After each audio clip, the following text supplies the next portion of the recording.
Mi nombre es María Cazorla Simón y a continuación procederé a hablar sobre el transporte marítimo y los accidentes, tema recogido en el capítulo 9 de nuestro manual. En primer lugar, hablaremos sobre la protesta e investigación del naufragio, siendo esta institución destacada en Roma, ya que obliga a la comunicación del incidente por parte del patrón de la nave ante la autoridad judicial provincial en la cual se lleva a cabo el negocio, siendo esta obligación el precedente de la obligación que tiene actualmente el capitán en los casos de naufragio, ya que en tanto en cuanto está obligado a presentar la protesta en forma. Ello se recoge en el Codex Compilación de Constituciones de Justiniano y específicamente en el libro 11, título 6, ley 2. Esta institución garantiza la investigación del naufragio al poder haberse simulado para, por ejemplo, hundir embarcaciones antiguas para especular con algunos alimentos como el trigo, el cual es escondido y vendido en otros lugares. Para ello son dos los requisitos capaces de constatar la ausencia de intencionalidad o falta de diligencia en la navegación imputable al armador o sus subordinados, los cuales son el requisito formal, acreditándose la prueba mediante testigos, y el requisito temporal, estableciéndose un plazo para formalizar la comunicación que prescribe al año. Además, esta forma resulta ser una forma para proteger y además también favorecer el desarrollo de la actividad comercial que tenía lugar a través de la prestación del servicio de transporte por particulares y fundamentalmente por empresarios marítimos al servicio del Estado. En cuanto a la tortura a los hijos de los marineros involucrados en este tipo de accidentes, en el año 380 después de Cristo, los emperadores Graciano, Valentiniano y Teodosio promulgan una constitución dirigida a los patrones de las naves en África, donde se reconoce la importancia de la declaración de los testigos en el proceso de investigación del naufragio. Nautarum es un término genérico que aglutina a todos los agentes que participaban en la navegación marítima, pudiendo estos ser sometidos al interrogatorio y objeto de torturas, no solo los esclavos, sino también el personal subalterno que se encontraba en la nave en el momento del incidente. No obstante, en el caso de que todos los miembros de la tripulación o los que pudieran servir como testigos del accidente hayan perecido a raíz del incidente, disponen los emperadores que pueden ser llamados para ratificar el fallecimiento o la ausencia declarada por el patrón de la nave, los hijos de los marineros o bien de los capitanes.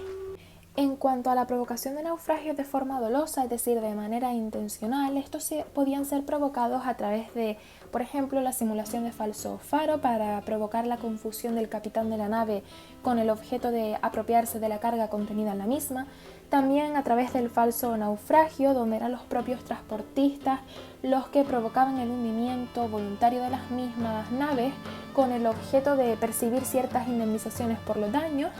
También, en tercer lugar, por naufragios debido a actos de expugnación y depredación,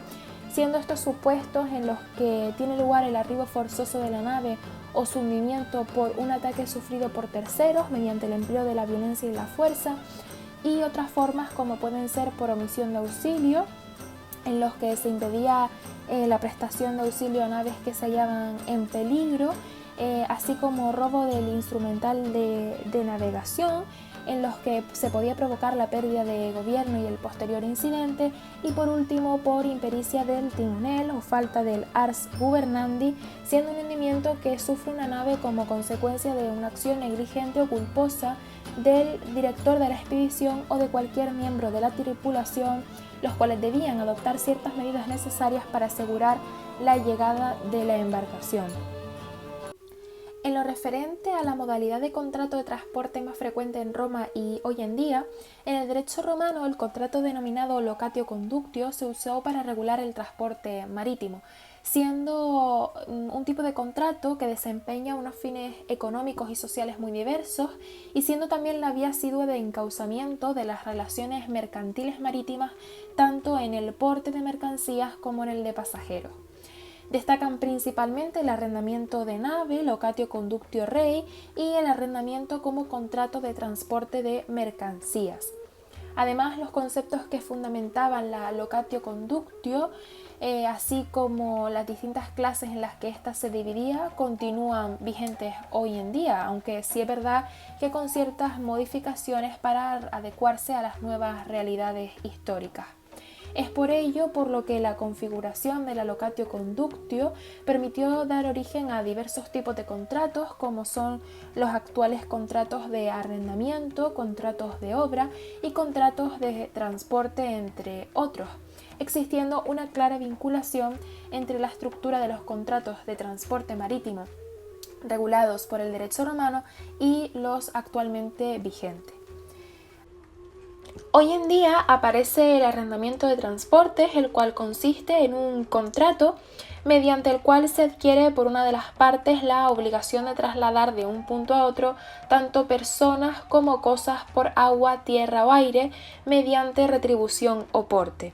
En el caso de España, el transporte de mercancías se identifica bajo la forma de un contrato de fletamento de mercancías al amparo de lo dispuesto en ciertos artículos, estableciendo como obligación inherente al contrato el deber de custodia de las mercancías recibidas y entregadas.